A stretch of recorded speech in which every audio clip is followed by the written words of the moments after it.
What's triggering hate crimes in the U.S.? The latest attack in Portland, Oregon highlights anti-Muslim sentiment. Why are minorities vulnerable, and what can be done to reverse the trend? This is Inside Story.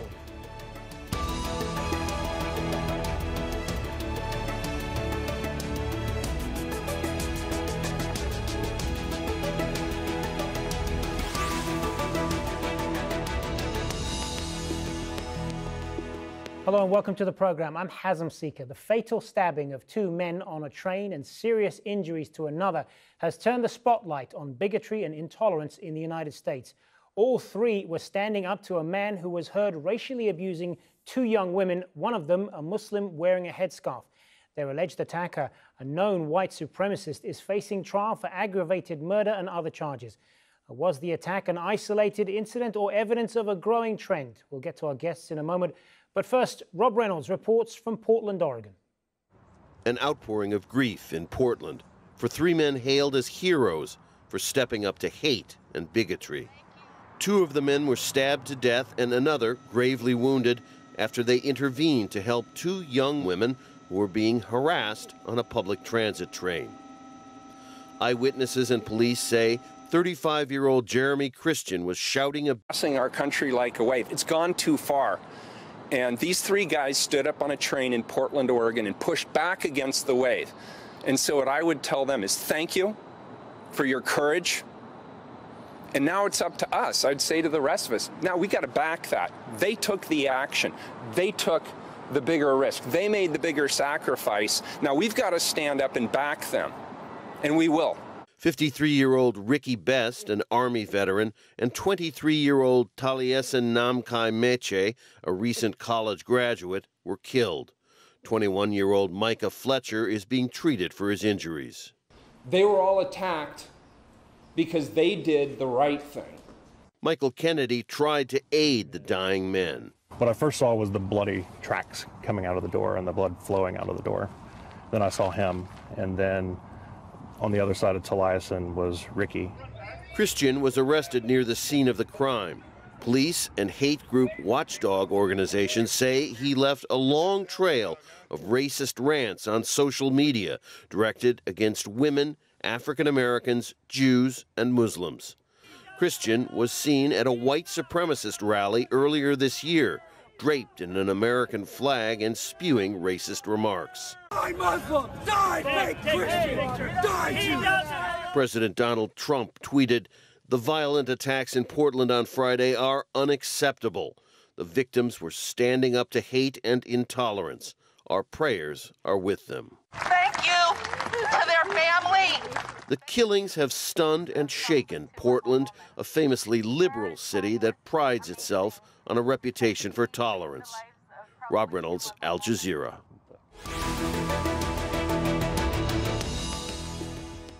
There have been several high-profile hate crimes in the U.S. over the past few months. An elderly Korean lady was beaten by a young white woman in Los Angeles in February. Witnesses say the attacker yelled "white power" as she ran away. An Indian man in South Carolina was shot dead near his home in March. That was less than 2 weeks after another Indian man was shot and killed at a bar in Kansas. The gunman allegedly yelled, "Get out of my country." And synagogues across the U.S. have been vandalized with anti-Semitic graffiti this year. There were almost 50 bomb threats against Jewish community centers in January alone. So let's get to our guest then. In Portland, Oregon, we have Haris Zafar. He is national spokesman of the Ahmadiyya Muslim community. He is the author of Demystifying Islam, Tracking the Tough Questions. In Washington, D.C., Frederick Lawrence, a leading expert on civil rights, free expression, and bias crimes. Frederick is the former assistant U.S. attorney and chief of the Civil Rights Unit for the Southern District of New York.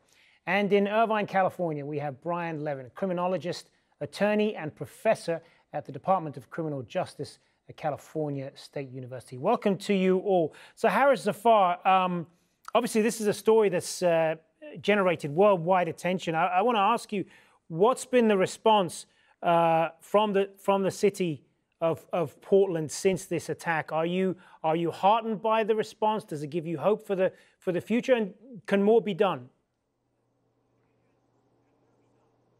Yeah, absolutely. It's been quite a heartwarming experience just to see the outpouring of support that we receive. And that truly does show the character of Portland. We've seen this time and again. It happened after 9/11. It happened even in a slight manner after the elections, where we receive emails, phone calls from complete strangers telling us that they're sorry for what we're going through, that we're their neighbors, that we deserve to be here, that they're here for us. And so yes, that I think is really the takeaway here, is that despite the fact that this gentleman, Jeremy Christian, committed such an act of atrocity and tried to divide us as a people, it blew up in his face and has ultimately drawn people together. And what did you make of the response from President Trump? He tweeted about it in a tweet condemning the attack, saying they were unacceptable. The victims were standing up to hate and intolerance. Our prayers are with them. A lot of people welcomed that, but they also remarked on the fact that it was 3 days after the attack, and it was on his official White House account and not his personal Twitter account, which he normally uses. Do you think that criticism is justified? Could there have been more? Certainly. Those 2 to 3 days it took for the president to comment certainly were very uncomfortable. I know maybe we're a little spoiled. The last 8 years, we did see a leader that did speak out for any act of atrocity. It didn't matter who the victim was, and it did so by way of press conference or maybe even going to visit the city themselves. So it certainly was troubling, and I think the Facebook post by Dan Rather was remarkably eloquent in making the case for why the president hasn't yet spoken. And the fact that it came from the official POTUS Twitter feed as opposed to his own lends to the question of whether it was even written by him, and also the fact that it didn't really reach the intended audience. It should reach his supporters, because not that he himself is a white supremacist by any stretch of the imagination, but certainly he has garnered the attention and the love and support of those who commit these type of acts, and it's important for them to hear that the president stands against such acts. Speaking more about these type of acts, Frederick Lawrence, we highlighted a number of them just a little bit earlier, but in terms of what constitutes a hate crime legally, what has to happen for this legally to be, or any crime to be legally classified as a hate crime? For it to be legally classified as a hate crime, we focus on what is in the state of mind of the actor. What was his intent? Was it motivated by bias, animus? Is it a criminal act of bigotry? Sometimes this is hard to prove, and sometimes it's actually shockingly easy to prove. So in a case like this, where someone is singled out because she's wearing a hijab, or in some of the other cases that you mentioned, where it is clear that the victim has been selected in a racially discriminatory manner, it's actually, as I say, shockingly easy to prove what the motivation was. And that's what causes the enhanced harm of these crimes, and that's why they're punished differently. And when does it conflict with a person's right to free speech? When is it just free speech, and when is it a hate crime? And how do you strike that balance?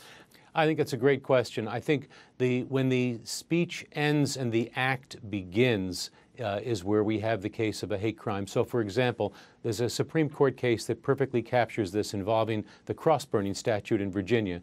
If the Ku Klux Klan is burning a cross at one of their rallies, that may express views that I certainly find abhorrent, but that's protected free speech. When someone burns the cross on the lawn of an African-American family to terrorize them, that's crossed over and that becomes punishable. So again, ask what's in the mind of the actor. Is the actor trying to express something, even if it's hateful views, or is the actor trying to inflict focused harm on an individual? So again, coming back to what happened on that train in Portland, I think there's no question, but that Christian was not expressing views alone, which he's free to do, but was actually articulating in a way that would inflict harm, threat, and terror on two individual victims. Brian Levin, one of the things that we found in looking at the background to this is in the city of Portland, there's actually been quite a surprisingly high number of hate crimes reported in that city, which would surprise many people, given that it's traditionally been seen as quite a progressive, liberal city. How do we make sense of that? How do we explain that? Well, interestingly enough, ProPublica has a self-reporting project of hate incidents, which include non-criminal incidents, and Oregon had the highest per capita number in the United States. And we've had a history, for instance, of racists and white supremacists in Oregon. The murder of Mulugadu Sarah some decades ago galvanized the nation on the problem of racist skinheads. Indeed, the Ku Klux Klan back in the 1920s saw Oregon as a haven for whites. So this is something that goes back decades. But what I would say is that in addition to this local problem, we're also seeing a national increase in hate crime, both in 2015 and our Center for the Study of Hate and Extremism at Cal State San Bernardino just did a national compilation of hate crime. This is officially reported to police across the United States in 25 large cities and counties, and we saw a 6% increase, but a much greater increase in the larger cities and here in California. And what does that put down to? A lot of people will blame the Trump administration and the rhetoric coming from him and his supporters. Well, I don't think we can lay everything at the feet of Donald Trump, but interestingly enough, we did another study that looked at what happened with anti-Muslim hate crimes after terrorist events and statements by leaders. And after President Bush spoke 6 days after 9/11, hate crimes dropped between 47 and 66%, depending on where you put the dividing line.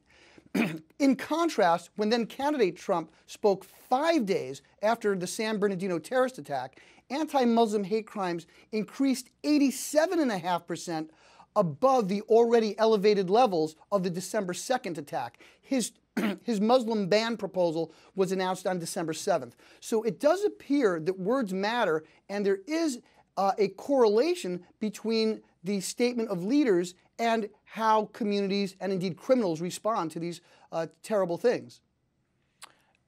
Harris Zafar, how concerned are you about this rising level of hate crimes in the United States, not just against Muslims, but against a number of ethnic groups? Is this a real test of how tolerant a society the U.S. is going to be?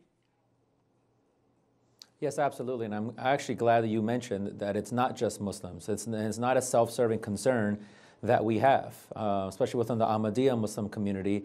Our number one priority is the safety and security of this country and all of its residents. And that's why we say, free speech is good, but freedom and peace and security for all people is even better.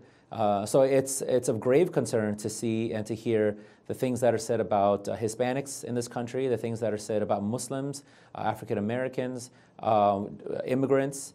It's been too much of a divide, and we do live, unfortunately, in a very divided time. The polarization has gone up, whether it's based off of religion, based off of political affiliation. The left and the right are being torn further apart, and there really is no end in sight. The only real solution I can think of is people having the ability to meet with those who they don't know. I mean, Pew Research came out with a poll in 2014 that said that 62% of Americans don't know a Muslim. So when you have the vast majority of your population that says they don't know a Muslim themselves, then it makes sense that they'll fall victim to the narrative they see online or on some skewed networks.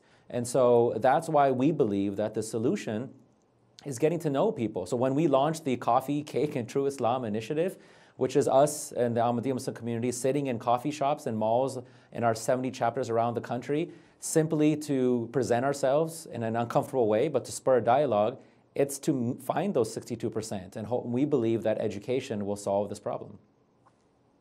Frederick Lawrence, when you have the Attorney General, Jeff Sessions, who is the highest law enforcement official in the country, saying that he doesn't see the need to enforce, in many cases, enforce the federal hate crimes laws that are on the books, because he doesn't see any evidence of a need to do that. What are the implications of that, particularly because, as I understand it, many of these cases require his direct approval to go forward? If federal hate crime cases, like any federal civil rights case, does require the approval, if not of the Attorney General, then of the Assistant Attorney General for Civil Rights. So that does require approval from Maine Justice, the Maine Department of Justice. But I'd go even beyond that. I think we really are talking about a major symbolic aspect when our leaders speak or don't speak on these issues. Harris was talking about earlier about what the feeling is in Portland when there's an outpouring of support. And similarly, when that support is seen not to be there, it has the opposite effect. So I think it is critically important that we do all the things he was talking about of reaching out and of educating. But from the point of view of law enforcement, there is both an important role for punishing criminals, but for expressing the values of the society through the criminal law. Now, it is true that virtually every state has a hate crime law at this point, and many states are particularly good at enforcing those laws. And where that happens, there is less of a need for federal law enforcement. That said, it is extremely important that the federal government, as part of its commitment to enforcing all the laws and the equal protection of the laws, makes very strong statements and clear statements that this kind of behavior is unacceptable, and I'd go further, is un-American in the deepest sense of what it means to be an American. Brian Levin, when you talked about the hate crime statistics earlier, you mentioned, of course, reported hate crimes, and that's an important point, isn't it? Because there are many states where there aren't many hate crimes reported, but the reason for that could be that many people just don't see it making a difference if they report this crime or not. Just talk to us a little bit about that. Yes, there's myriad reasons why victims may not report. They might be embarrassed. They might not know that they're part of a pattern of targeted criminality, or there are cultural or linguistic issues, or just knowing who to call. But what we also have seen, though, in many places, in 87 or so cities in the United States with over 100,000 population, we've seen 0 reports of hate crime. That's bad. Florida, for instance, has had Miami and Jacksonville and Tampa, St. Pete not reporting hate crime. So there are more reported hate crimes in certain segments of Los Angeles than the whole state of Florida, the 3rd largest state in the country. Mississippi reported no hate crimes the last time the FBI collected data. So we have really uneven reporting. But what we've done is we've targeted large cities and places that have collected data, and we found some disturbing trends. And again, a 6% increase in the largest cities and counties of the United States. And of those places where they broke it down for 2016, anti-Muslim hate crimes were up in 5 of the 6 cities that we were able to garner that data. So I think what we have to have is a partnership between non-governmental organizations, local authorities, and the federal authorities who have the resources and sometimes the personnel to help smaller communities both train law enforcement and respond to these hate crimes. Harris Zafar, what do you say to those particularly conservatives who have argued that well, there's no justification for this kind of violence, there's no justification for hate crimes.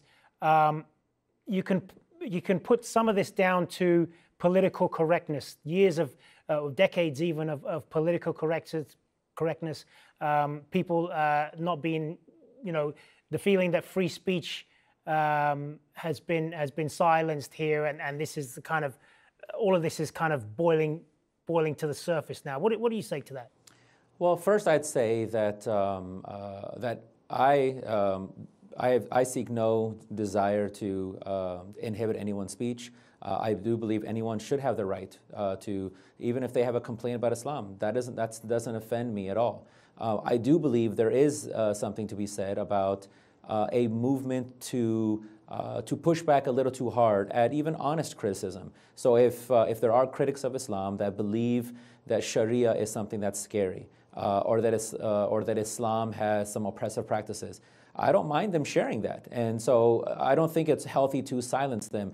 There is, I think, there is usually a yo-yo effect of a cause and effect. And so I do cherish those people who have such bleeding hearts and are so empathetic and sympathetic that when I meet them at the mall, they apologize for what's happening, even though they owe no apology. An African-American Muslim who's sitting next to me received an apology from a white American lady apologizing for slavery. Now, I do believe that this idea of white guilt has probably gone a bit too far. That I don't think people need to feel guilty for just what their race is, or even what their views are. And so that type of silencing, I do believe, has empowered those in the alt-right, the Richard Spencers of the world, who are now lashing out and speaking out in a lot greater ferocity than they used to. So yes, I do believe there's something to be said about how one side is provoking or balancing out the other. But at the same time, that can never be part of a dialogue when talking about an act of violence or anything that's prejudiced or racist in nature. That they should never say, well, I would never justify violence, but I think that needs to be a separate conversation, and we should all be able to come to the table and say that we at least believe in equal protection under law and equal rights as human beings. Frederick Lawrence, when Harris talks there about dialogue and coming to the table together, when you look at the public discourse in America right now, it's very partisan, it's very tribal almost. I mean, how difficult is it going to be to navigate through all of that? You raise a very important point. I think it is very difficult, and that's why it's particularly important to see the pushback to events like this. I actually come out of this event very heartened by seeing not just the reaction in Portland, but the national and indeed international reaction. But I think it does demonstrate how important that is going to be. Increasingly, people get their news from the same sources as the other people with whom they agree. People look at different facts and actually have different bodies of facts they're looking at, and we are going to have to, as a society, find ways to get past that. To a large extent, I think our leaders have an important role to play in that, but all of us as leaders in civil society and NGOs have an important role to play in that. Brian Levin, what's your take on that? Is it incumbent on leaders to do more in this area? Yes, but it might be that the leadership is going to come from average citizens, like the heroes who are in our prayers from Portland. We did a study about something more broad that is not exactly covered by traditional hate crime data collection and statutes, and that's what they call in Europe civil or civic cohesion. So here in California, we've had a variety of public demonstrations and public conflicts that have turned violent, with hundreds of people being arrested or facing possible charges, and property destruction that resulted from campaign rallies, Trump rallies, or people who were pushing back from the hard left. And that's one thing that I think is important. The discourse generally, not just with regard to prejudice, has become so coarse and so divisive that we're seeing violence that's coming up in the political arena, not just with regard to prejudice. And that's something that is worrisome. The trust that Americans have in the institutions that bind us together and the processes that do so, the Supreme Court, academia, media, medicine, the financial markets have all plummeted over recent decades. And we have to have some commonality, not only with respect to agreeing to disagree, but getting our information from a variety of sources and then having dialogue and discourse that's not about slamming each other over the head. And that's disturbing. So we're seeing something where both the hard right and the hard left are also increasingly violent in the political context, as we've also seen hate crimes rise, apparently for the last couple of years. And if that's true, that'll be the first time since 2004 when we've seen back-to-back annual increases. Although, luckily, we're still below levels of 10 years ago, but we might very well be at levels that we haven't seen in recent years. Of the 25 cities that we looked at, 14 were at or above multi-year highs for hate crime. So it's a much more broader context, both politically and with regard to prejudice. And on that, we are going to have to leave it there. Thank you to all three of you, Brian Levin, Frederick Lawrence, and Harris Zafar. Thanks very much for being on Inside Story. And thank you, as always, for watching. Remember, you can see this program anytime by visiting our website, AlJazeera.com. And for further discussion, go to our Facebook page. That's facebook.com/AJ Inside Story. You can also join the conversation on Twitter. Our handle there is @AJ Inside Story. For me, Hazem Sika, and the whole team here, bye for now.